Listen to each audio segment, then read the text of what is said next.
Right. Well, I don't know what to say, really. I've just been over to East Yorkshire. That's why I got back a bit late. I was speaking at a meeting, inaugural branch meeting of Winchelsea. Not Winchelsea, what's it called? Group of the BNP, Beverley and Holderness. So we're on the coast, and we had a good meeting this afternoon. About 30 people present, which is pretty good for a small place. I'm going to speak at another meeting tomorrow in the north of England. I won't be more precise in case people listen in for security reasons.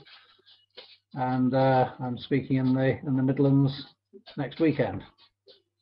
We do actually have some questions for you, Andrew, but first of all, thank you for coming to our room. I'm going to hand you over to Lippy, who will be sort of hosting the room for us this evening. Okay, well, welcome to the room at last. I've got some questions here, if that's okay with you. So I'll start with the first one. Robert asks, what was it like going to the palace? And did you ever think that you would be drinking tea in a field with the Queen? It was very pleasant, but it was in a way rather, I won't say disorganised. It wasn't disorganised, but it was fairly unorganised. We went in there and there was really no direction as to where you were supposed to go or what you were supposed to do. We sort of wandered around for the first hour. Then the Queen turned up at 4 o'clock, and we caught a brief glimpse of her by straining and craning our necks, and then she disappeared again at 5 o'clock, and then everybody went home. So I mean, it's nice to have been, and great honour and all the rest of it, but it wasn't particularly eventful, if that's not treasonable. I hope I won't be carted off to the Tower for saying that. But I hope you're not as well. The next question I have is from Windlestraw. He asks, what does it feel like sitting in the enemy's camp? Do you ever feel uncomfortable by the hostile faces with their hostile views? Do you think you'd feel any different if you was in Westminster? Actually, I think they feel more uncomfortable with me there than I do with them there. They've had so long where everybody has been saying the same thing, and very few people have broken the consensus. This is particularly so in the committee meetings, but when I speak, people always turn around and listen, and sometimes they look quite shocked and appalled, which whenever I see them looking shocked and appalled, I think I'm doing my job pretty well. Ray Randall asks, what is the likelihood of an effective nationalist group in the EU Parliament? Well, we have formed a nationalist alliance. The question is whether or not we're going to get the representatives from 7 different countries, either from the European Parliament or a national parliament or a regional parliament. We seem to be on the verge of doing that at the moment, but it's all a little bit doubtful as to whether people are going to join or not. We're just carrying on from that question, really. Bertie Burt asks, what is the attitude of other anti-European MPs to the British National Party MPs? As far as the European, the continental anti-EU parties are concerned, then they're very friendly. Some of them are in the alliance, some of them probably won't join the alliance, but they're all friendly. UKIP, of course, which doesn't really want to get out of the EU, what it wants to do is to stop the BNP from getting out of the EU, is always hostile, and in a very spiteful and childish way. On one occasion, I was destined to sit next to Mr. Button or Batten or whatever his name is, and he noticed this, was obviously horrified. So instead of coming along and moving his own nameplate, he got one of the assistants to come and do that. Okay. Britain First asks, why isn't Geert Wilders more enamoured to the British National Party?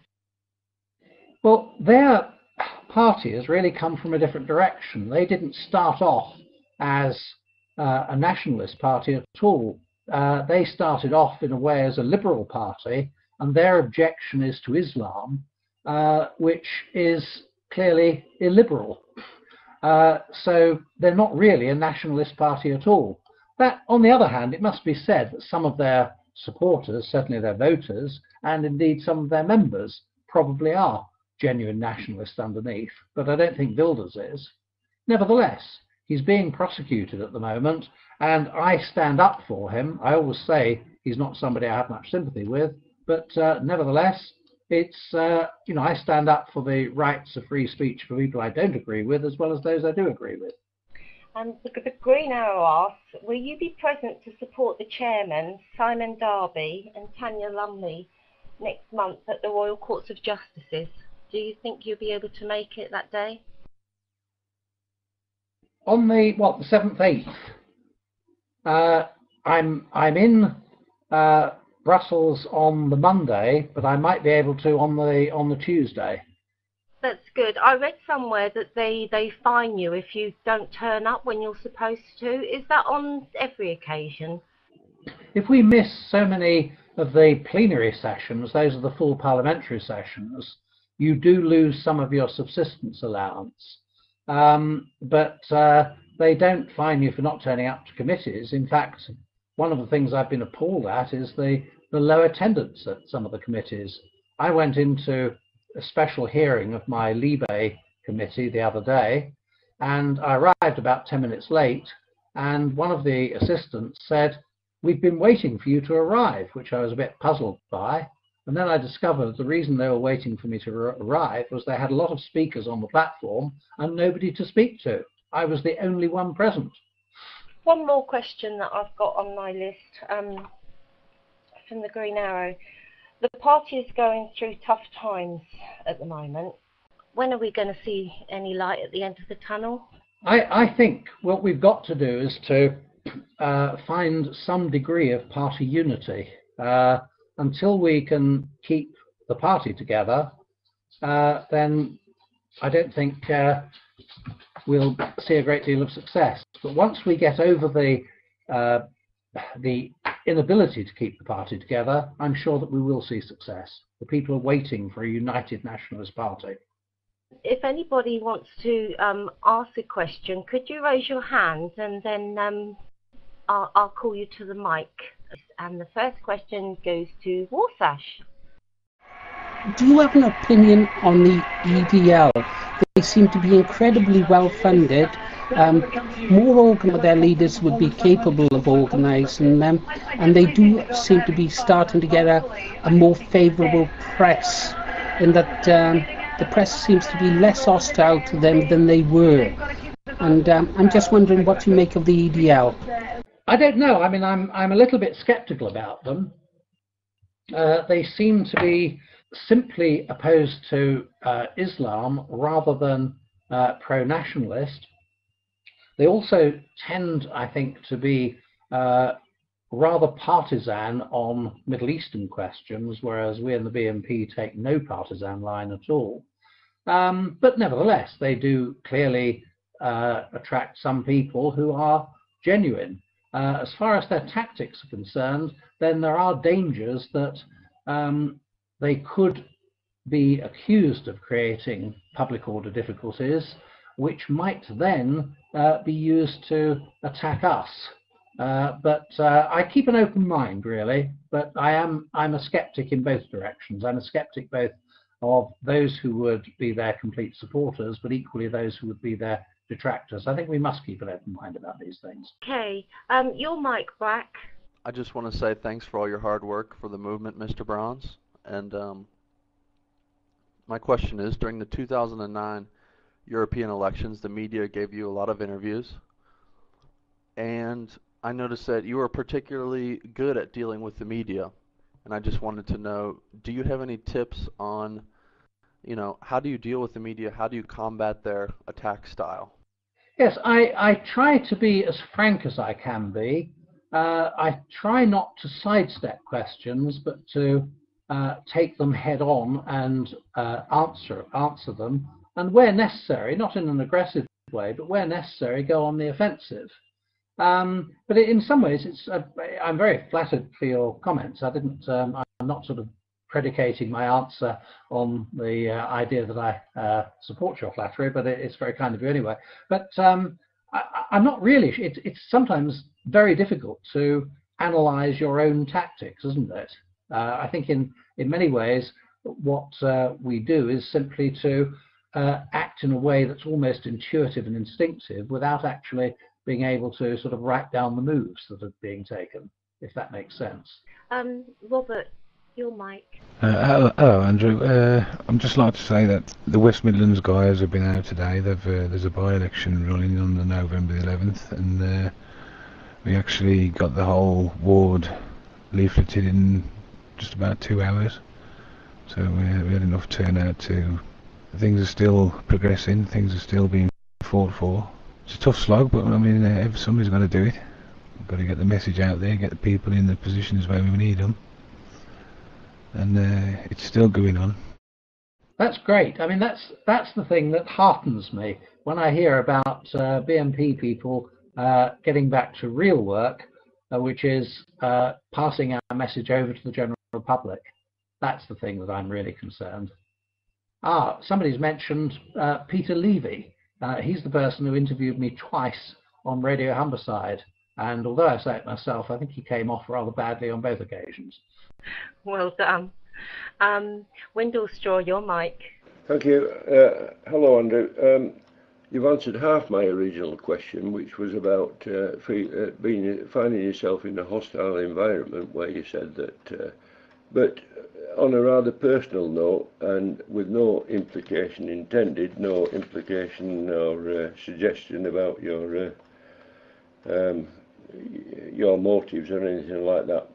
I just wondered, on a personal note, do you feel any kind of moral dilemma about being there as a member of the very organisation that you oppose? Do you not feel a bit like a football supporter wearing a red shirt surrounded by other football supporters with blue shirts, if you know what I'm driving at? In yourself, how do you sort of settle the moral dilemma inside that says that you shouldn't even be there? I maybe haven't said it very well, but you must know what I'm driving at. No, you've said it very clearly. To continue with your football analogy, I would say that we're not out there wearing the shirts of our enemies. What we're doing is we're playing on the enemy's ground. So if we take the football analogy, we're wearing our own shirts, we're making it quite clear who we are, but we're playing at their ground, and I hope that we'll beat them at their ground. I don't know much about football, but I understand that winning away games are more to your credit than winning home games. Okay, I just want to pass the mic over to Warsash. If there's anyone else that wants to ask a question, you could type it in the room or put your hand up and come to the mic. Okay, thank you, Lippy. I asked you, I heard a whisper that you wouldn't be standing in the next European elections. Personally speaking, I hope this isn't true, so could you just enlighten us on that, please? And if you are thinking of standing down, could we somehow persuade you not to? And we'd like to see you there for a second term. And whilst you're, I might as well ask a second question. Will you be visiting Wales during next year? Thank you, Andrew. Yes, I said when I was selected as a candidate that I would only be standing for one term. I was 62 when I was elected. I'm now 63. So I'll be 67 at the end of my term in 2014. And I've seen older members there, and I'm afraid there's a great deal of a tendency, I think, for people to tail off. Now, I'm a very active member at the moment. I'm confident that I'll remain active for the next 4 years. I'm not confident that I'll want to remain as active as that up to 72. And I think really in 2014, the appropriate thing is to step aside and allow somebody else to take over. My big priority isn't so much who takes over. My big priority is to make sure that we win the seats back, and indeed, if we can, win some more. But I don't think it really matters whether I'm there or somebody else is. I think I'll probably retire then. I won't be standing again. When would you like me to come to Wales? I have been to Wales fairly recently. I went to the chairman's 25th wedding celebrations, but it was only for the day. But I'd be very pleased to go to Wales if anybody invited me. Well, I think I will see what we can do for that, Andrew. I think it would be wonderful if you could visit us perhaps during the course of the Welsh Assembly election, which, as you know, are next year. It'd be wonderful to see you down in Wales. We could do with a bit of class. If then, Andrew, I understand what you wonder, perhaps if a suitable position for you. I think you'd make a fine president. Oh, I don't think so. I think, don't presidents have to be black these days? Oh, hello, Andrew. Vernon here. I hope you don't, but if you do step down, will you still be staying with the party and doing other party work in promoting the BNP, otherwise than MEP, being an MEP? Oh yes, of course I'll be staying with the party. The thing that I look forward to most is returning to be a more regular Harrogate activist than I am at the moment. At the moment, I seem to be going out leafleting every 3 or 4 weeks, whereas I'd like to go out leafleting every week. So I'll be happy to be a Harrogate activist, but I hope to do other things as well, write articles, and of course, assuming that we get people elected in the European Parliament, I hope to give them the benefit of my experience, because although I taught politics before I was elected, including teaching the European Parliament, it was only when I was elected that I realised how little I knew about it. So at the end of the 5 years, I hope that the knowledge that I'll have accumulated will be of benefit to my successor, assuming, of course, that we have a successor. First, may I say thank you for coming in here, Mr. Brons. It's much appreciated. Time taken out of your hectic schedule, I would assume. But apropos of your the statement that you would not be standing again, do we have people coming up behind you to actually take over and fill your enormous shoes? Well, basically that's it. I'd just like to ensure that we have people of your calibre coming through. So thank you very much indeed. I believe that we do have people of calibre, and if old men like me stay in place, then it doesn't allow younger people to come to the fore. I think we ought to be a party that sort of opens up the door to new talent. Well, I've been very honoured to be the party's MEP for the year and a bit that I've done, and I hope to for the next 4 years. You know, when I accepted, when they asked me to be a candidate and they asked me to apply, and I accepted it, I was determined that I was not just going to sort of be elected, say a few words, and then not be heard of. My aim is to be as active as I can be. I mean, our chairman's got other responsibilities. Chairman of the party is a litigant in this dreadful case from Kerr and all the rest of it. I'm relatively free from that. So what it means is that I can put almost all of my efforts into doing MEP work. And I really want to get it across to them that if they elect BNP people to elected positions, that we will act in an exemplary way. I hope that doesn't sound too immodest on my part. Okay, I'm going to pass the mic to Ray. Do you think, Mr. Brons, now that we've finally got the job working on here and you've had a good chat with everyone on here, that you're prepared to come back a little more often perhaps, and perhaps even you for the other people in the party to come and speak to the ground floor people on you know, something as immediate as this? Because we certainly feel that, you know, it's a really good route to get to a lot of people. I mean, it's very early days and it's quite experimental, but you know, we think this really is a good way forward for us. Yes, I'd be very pleased to come back on the site. I've been very, I've enjoyed very much the questions you've been asking. With regard to question time, we have actually sent freedom of information requests about it and asked why I haven't been invited.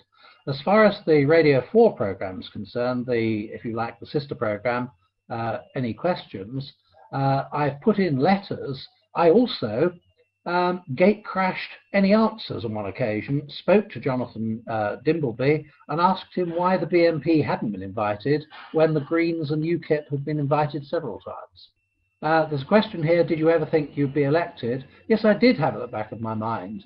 I think a lot of people thought that it was a 6-member constituency, so they thought I'd need something like 16%.